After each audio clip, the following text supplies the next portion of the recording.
E minha irmã acha até hoje que eu também tomei parte nessa travessura, mas realmente não tomei. Destruíram a boneca, né? Aos 15 anos, conspirando na Revolução de 30. Papai chegou um dia em casa e disse: olha, arrumei um emprego para você. Eu tenho um amigo importador de frutas que precisa de alguém que fique na entrada do Mercado Central, controlando os caminhões que chegam, e você vai então fazer isso. Eu engoli em seco porque não era um trabalho como esse que eu queria. Aí papai disse: não, eu estou brincando. Eu conversei com o Dr. Nestor Rangel Pestana e você vai entrar no Estado como redator e repórter. Eu tinha 15 anos e meio nessa ocasião. Fui o redator mais novo no Estado e fiquei até 34.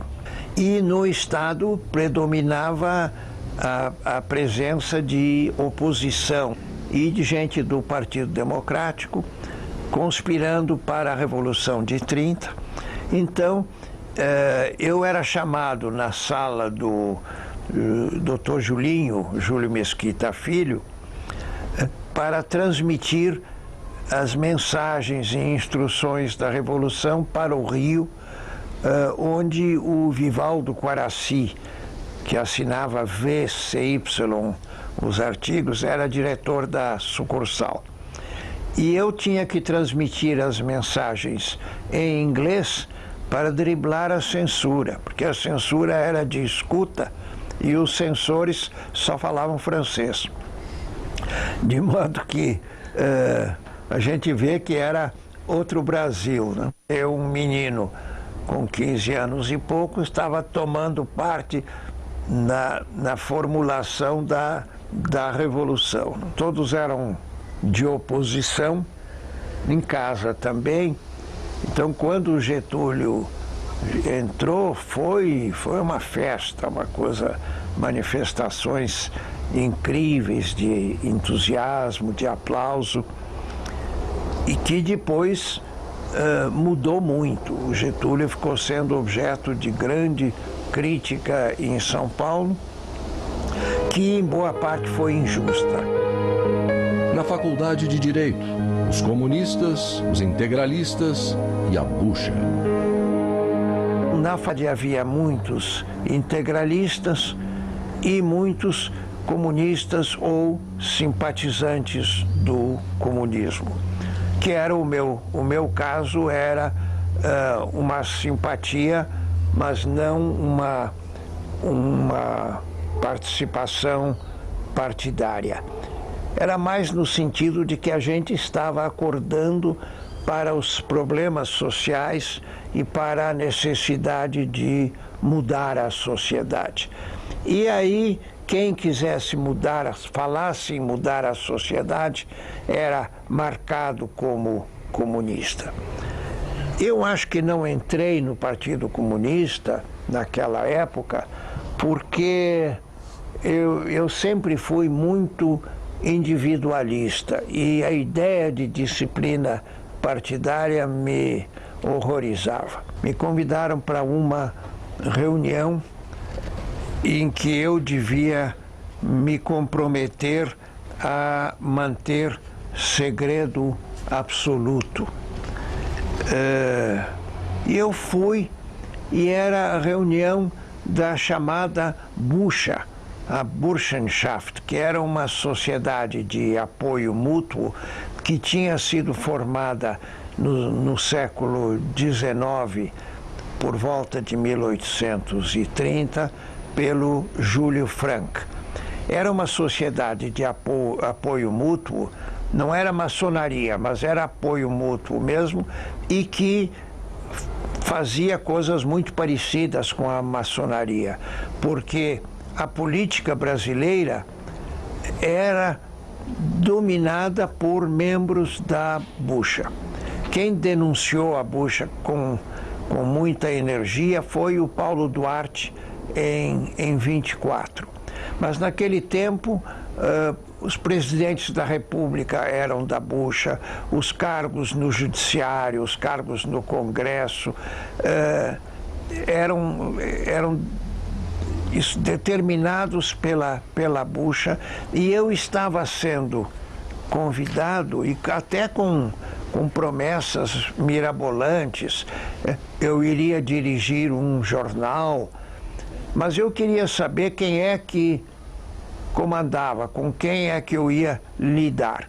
E isso era absolutamente secreto, não era admissível. E aí eu, pensando com os meus botões, digo, não, eu não vou entrar numa coisa no escuro, e recusei o convite, com grande decepção dos colegas que me tinham dado. A bucha financiava estudos de gente que tivesse um potencial de atividade política. Se eu não me engano, o Arthur Bernardes teve os estudos financiados e foi levado à presidência, e depois desapontou muito os paulistas, né? Mas eram quase todas as figuras de certa importância na vida brasileira, tanto na política como na vida profissional, tinham sido apoiados pela bucha.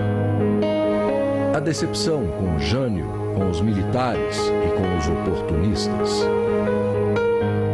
Eu acreditava no Congresso, achava que um Congresso, mesmo pouco satisfatório, era melhor do que um mau Congresso, do que nenhum Congresso, né?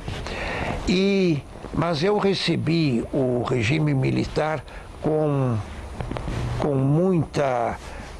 muita decepção e muito pessimismo.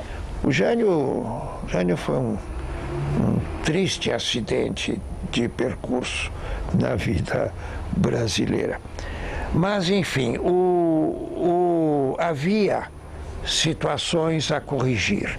O Castelo Branco, se tivesse continuado no governo e não tivesse sido um fanático do cumprimento de regras, né? Ele poderia ter dado um curso diferente ao regime militar. O que aconteceu com o golpe militar é que, inicialmente, ele era um tratamento cirúrgico para males que existiam. Agora, ele se transformou em tratamento crônico. E isso desvirtuou completamente o pensamento dos que estavam bem intencionados no início. Foi uma completa deturpação do pensamento brasileiro. Desapareceu pelo menos uma geração política, talvez até mais do que uma geração, porque uma delas foi suprimida no começo, e com uma duração de 20 anos, não se permitiu o surgimento de novos valores no quadro político. Então nós tivemos política de menos no regime militar e um público despreparado que formou um excesso de política depois da abertura, com muitos oportunistas, com muita gente despreparada, e realmente levou muito tempo para o Brasil se refazer do regime militar. Do encontro com Golbery, os estudantes. Ele me pergunta se eu não acho, eu que tinha tanto contato com os meios intelectuais e com a universidade, se eu não achava que os estudantes estavam recebendo melhor o o regime militar. Eu digo, general, o senhor quer uma resposta franca ou uma resposta diplomática? Ele disse, não, eu quero saber o que o senhor pensa. Eu digo, então, o senhor não tenha a menor ilusão. Enquanto delegados do DOPS estiverem assistindo aulas na universidade, os estudantes não vão aceitar a revolução. E ele sabia ouvir.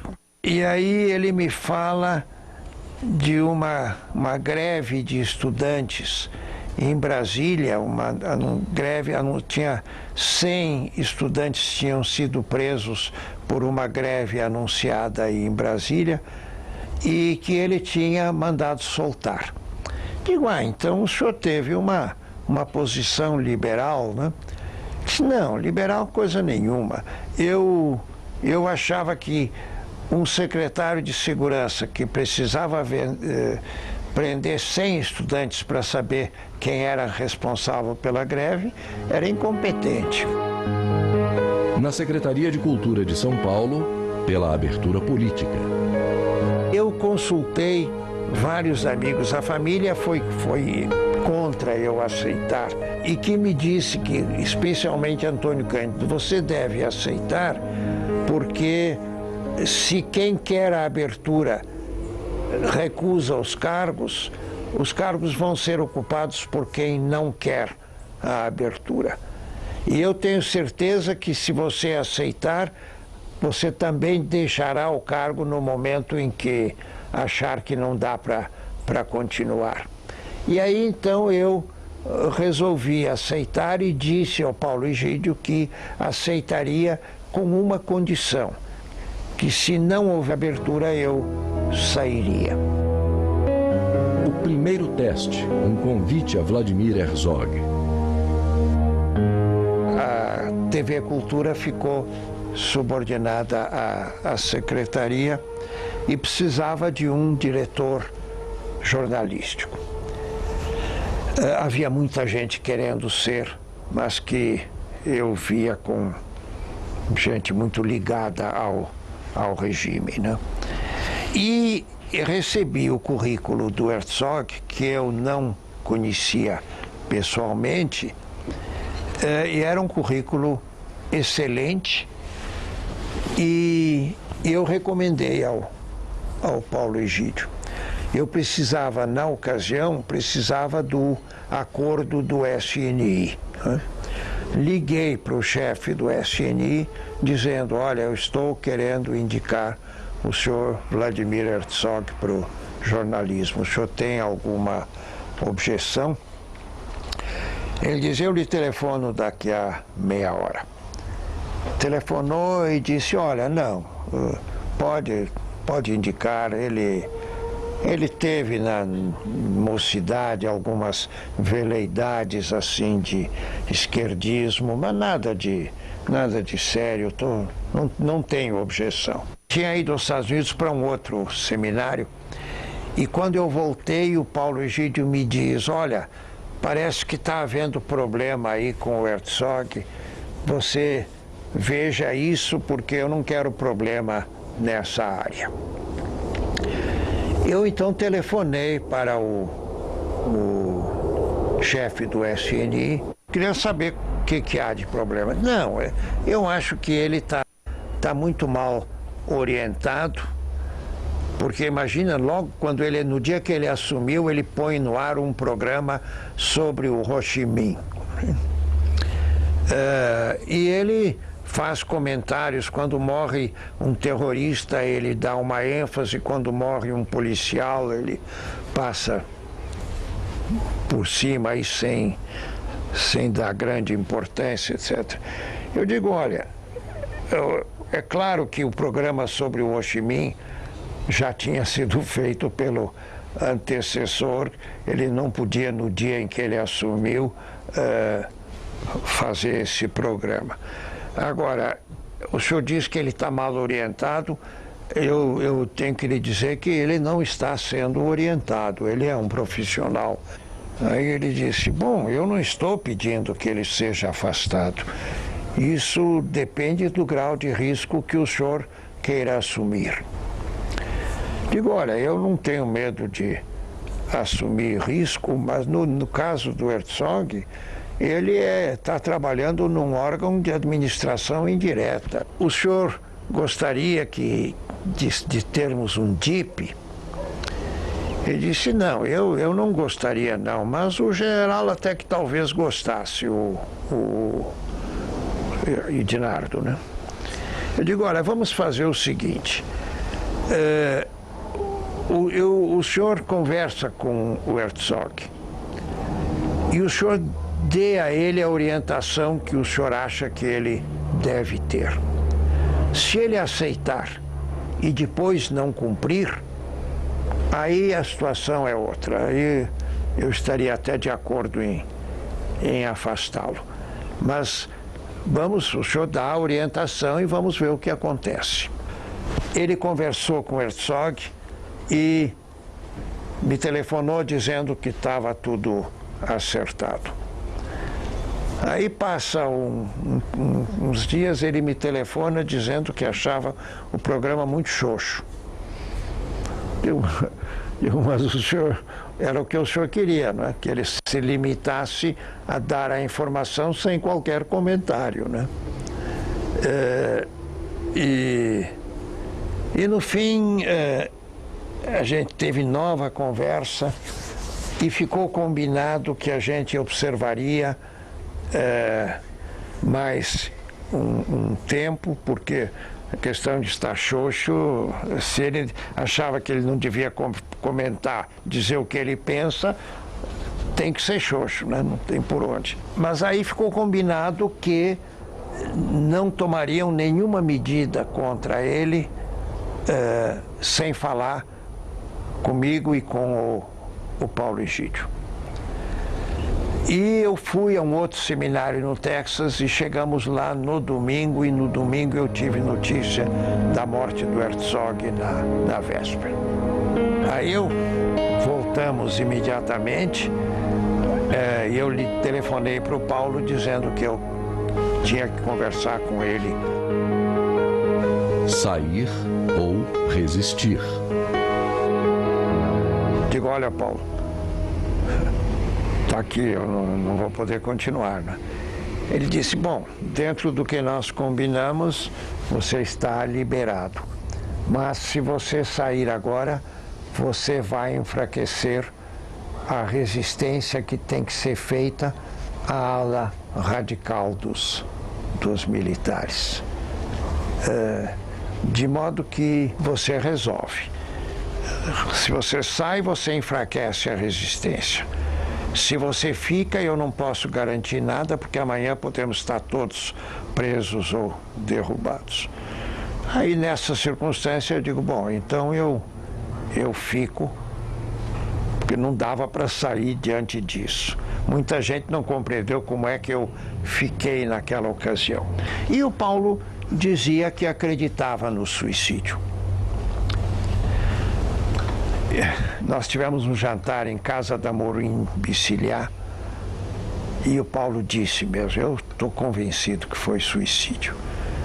Eu era amigo da Lila também, estava sentado ao lado dela, disse, puxa, eu gostaria de ter essa certeza, mas a certeza que eu tenho é muito diferente. Depois eu compreendi que o Geisel precisava remanejar os comandos, porque naquela ocasião ele não tinha suficiente autoridade para reprimir, para demitir o Ednardo. Então, eu verifiquei que o tal coronel tinha feito 2 inquéritos, um concluindo pelo suicídio e o outro dizendo que não foi, né?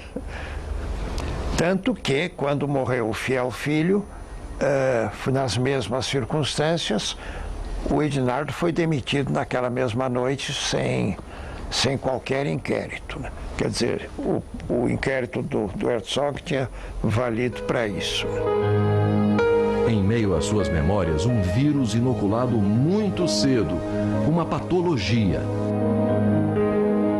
Aos 12 anos, Eu já tinha lido As Lendas e Narrativas de Alexandre Herculano, um livro que me impressionou muito. Já tinha lido Machado de Assis. Logo que eu comecei a ler os chamados livros sérios, foi Machado de Assis, né?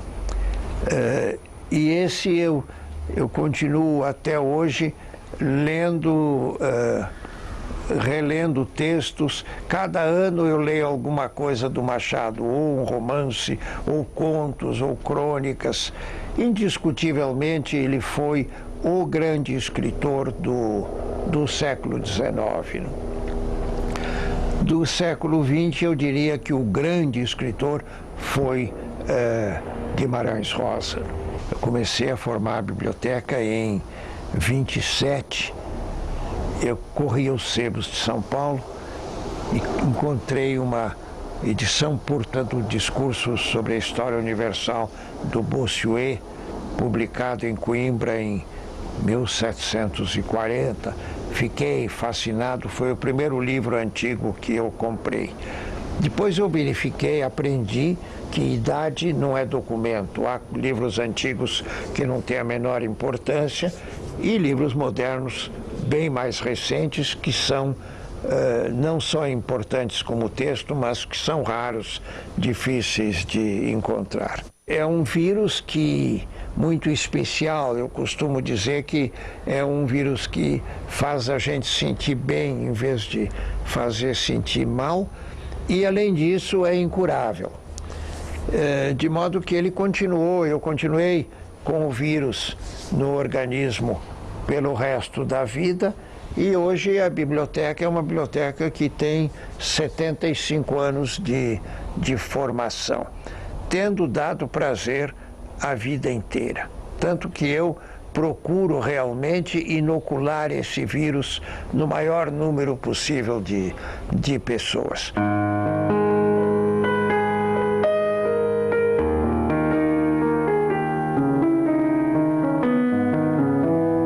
Isto é Deus ordenando aos anjos a criação do mundo.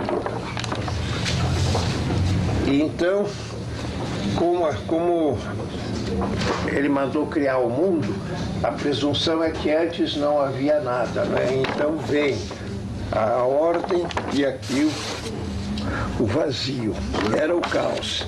E aí foi se formando o mundo, isto é Adão e Eva com Caim e Abel, isto são genealogias. É um livro que tem, a ilustração deste livro é simplesmente extraordinária, não? E eram dois grandes gravadores alemães e Dürer trabalhou nesse ateliê.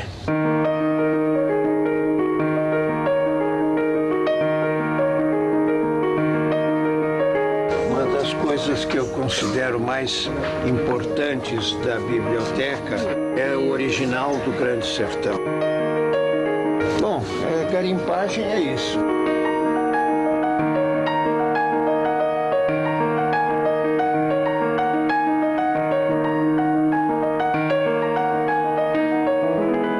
O Sagarana, este era o exemplar dele, da terceira edição, em que prepara a quarta edição, versão definitiva. Quando sai a quarta edição, que ele tinha dito que seria a versão definitiva, ele prepara a quinta edição retocada, forma definitiva. E aí o José Olímpio teria dito, chega, isto aqui é um original do Graciliano Ramos, O Mundo Coberto de Penas. Tem poucas correções porque ele corrigia as provas, né? Assim mesmo tem algumas correções, e este é o exemplar que foi para a tipografia. Agora, quando veio a primeira prova, O Mundo Coberto de Penas, e escreve Vidas Secas. Então, a gente, se fosse no computador, ele teria mudado e ninguém saberia, desapareceria. Isto é uma edição de Camões do século XVIII, impressa na Itália, a Lusíada, né?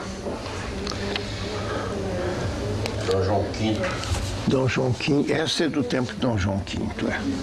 Lá na sala nós temos as primeiras edições, 1572, 1580, 84. Os originais são coisas que emocionam. Emocionam. Com certeza.